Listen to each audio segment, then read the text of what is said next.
শুভ সকাল বন্ধুরা, বাজারে ট্রে নিয়ে বসে পড়েছি।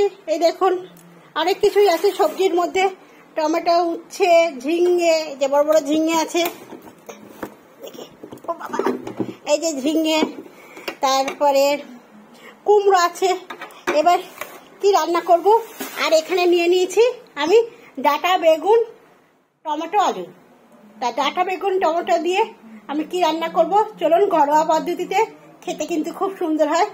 দেখতে থাকুন যে আজকের আমার রান্না।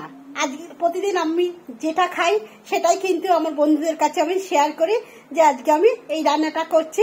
তাই আজকে আমি ডাঁটা আলু বেগুন দিয়ে কি রান্না করবো, আর তার সাথে কি কি থাকবে পুরোটাই আপনাদের সঙ্গে শেয়ার করব। দেখতে থাকুন, আশা করি ভালো লাগবে। ঘরোয়া পদ্ধতিতে একদম সুন্দর একটা রেসিপি। চলুন তাহলে দেখতে থাকুন, ঘরোয়া পদ্ধতিতে একদম রেসিপিটা আমি করব, আশা করি ভালো লাগবে। চলুন রান্নাটা কমপ্লিট করে নিই ঝটপট করে। পুরো রান্নাটা কিন্তু সাথে থাকুন বন্ধুরা। এই তেঁতোটা কে কে খেতে ভালোবাসেন একটুখানি কমেন্ট করে জানান তো। আমার একদম পছন্দের না। আপনারা কারা কারা ভালোবাসেন এই তেঁতো খেতে? ইস কি বাজে খেতে, আমি একদম পছন্দ করি না। আপনারা কি খেতে ভালোবাসেন একটু কমেন্ট করে জানিয়ে। সবজি কাটাকুটি করে চলে এসেছি বন্ধুরা। এই দেখুন ডাঁটাগুলো এইভাবে কেটে নিয়েছি, বেগুন কেটে নিয়েছি, আলু কেটে নিয়েছি, টমেটো নিয়েছি, আর হচ্ছে মশলার মধ্যে নিয়েছি জিরে, সর্ষে, পোস্ত, আদা আর কাঁচা লঙ্কা। সব কিছু নিয়ে চলে এসেছি রান্নাঘরে। কড়াইতে তেলও দিয়ে দিয়েছি। দিয়ে আমি প্রথমে ডাঁটাগুলো দিয়ে দেবো সুন্দরভাবে। সবজি একটু ভেজে নিলে তার টেস্টটা বেশ ভালো লাগে। আর একদম সামান্য, বেশি কিছু না, খুব তাড়াতাড়ি রান্নাটা হয়ে যায়, কিন্তু খুব সুন্দর লাগে এই ডাঁটার তরকারিটা খেতে। তা একবার বন্ধুরা ট্রাই করে দেখবেন। একটুখানি হলুদ দিয়ে দিলাম আর একটু অল্প লবণ দিয়ে দিলাম, দিয়ে কিন্তু আমি সবজিগুলোকে সুন্দরভাবে ভেজে নেব। ডাঁটা যা যা সবজি কেটেছি সবটাই কিন্তু আমি ভাজবো, আর দেখতে থাকুন, খুব ভালো লাগে। তা আমি আজকে দুপুরের খাওয়াটা কিন্তু আমার এটাই। আমি প্রতিদিন যেটা খাই সেটাই কিন্তু আমার বন্ধুদের সঙ্গে আমি শেয়ার করি। আর এবার দিয়ে দিলাম আলু, আলুগুলো দিয়েও কিন্তু সুন্দরভাবে আমি নাড়াচাড়া করব করে, আর এইদিকে কিন্তু আমি মশলাটা করে নেবো বন্ধুরা। সমস্ত কিছু একসঙ্গেই দিয়ে দেব, দিয়ে সুন্দরভাবে একটা পেস্ট তৈরি করে নেব। দারুণ লাগে এটা খেতে। আর আমার রান্নাঘর মানে কিন্তু পুরো নিরামিষ বন্ধুরা। আমার রান্নাঘরে কিন্তু কোনো পেঁয়াজ রসুন কোনো হয় না। আমার রান্না পুরোটাই, যেটাই আমি দেখাই না কেন, পুরো নিরামিষ। আর যারা নিরামিষ খায় তাদের তো খেতে খুবই ভালো লাগবে এই তরকারিটা, আর যারা আমিষ খায় তাদেরও খুব ভালো লাগবে। একবার চটজলদি কিন্তু এই রান্নাটা হয়ে যায়। মশলাটা হাফ করে নিয়েছি, নিয়ে কিন্তু এবার আমি টমেটো দিয়ে দেবো, দিয়ে সুন্দর করে পেস্ট করবো। টমেটো যদি আমি পেস্ট করে করি তাহলে তরকারির মধ্যে বেশ একটা সুন্দর স্বাদ আসে।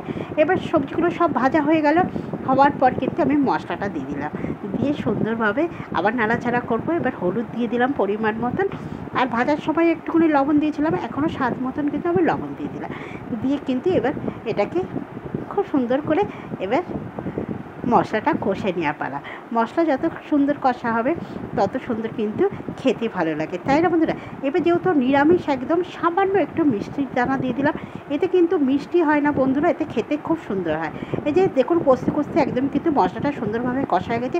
এবার কিন্তু আমি দিয়ে দেবো জল, পরিমাণ মতন জল দিয়ে দেবো, দিয়ে একটু নাড়াচাড়া করে নেবো, নিয়ে কিন্তু আমি এটাকে ঢাকা দিয়ে দেবো সব কিছু সেদ্ধ হওয়ার জন্য।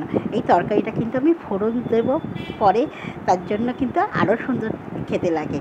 যে কোনো তরকারিতে দেখবেন লাস্টে ফোড়ন দিয়ে তার টেস্টটা কিন্তু অন্যরকম হয়।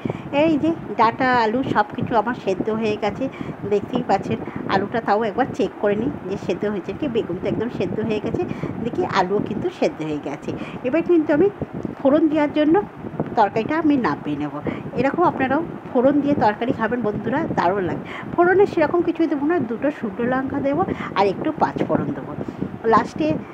এইরকম ধরনের তরকারিতে একটু লাস্টে ফোড়ন দিলে স্বাদটা কিন্তু অনেকটাই বেড়ে যায়।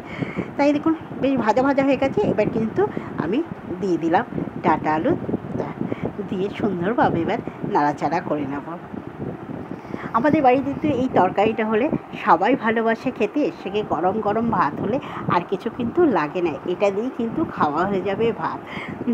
আপনারা কিন্তু অবশ্যই একটু ট্রাই করবেন। সাদামাটা রান্না কিন্তু খেতে খুব সুন্দর। আমার কমপ্লিট হয়ে গেছে তরকারিটা, এবার নামিয়ে নিই বন্ধুরা। চলুন, দেখতেই পাচ্ছেন দারুণ হয়েছে দেখতে। সবসময় লাল লাল হলেই যে তরকারি খেতে ভালো হয় তা না, কিন্তু বেশ ঘরোয়া রান্না খেতে কিন্তু খুব খুব সুন্দর লাগে, তাই না? তেল ঝাল মশলা কষিয়ে তো প্রতিদিন খাওয়া ভালো না, খাওয়াটা উচিতও না। সাদামাটা তরকারি কিন্তু আমাদের প্রতিদিনের রান্নাঘরে থাকে। এই দেখুন কমপ্লিট হয়ে গেছে। এর সঙ্গে আর কি রান্না করলাম আমি, এটা তো করলামই, আর করলাম ঝিঙে পোস্ত। আজকে কিন্তু এই দুটোই আমার দুপুরের খাওয়া দাওয়া, ঝিঙে পোস্ত আর ডাঁটা আলু বেগুন দিয়ে তরকারি। দারুণ দারুণ স্বাদ লাগে কিন্তু। অবশ্যই বন্ধুরা একবার কিন্তু ট্রাই করবেন।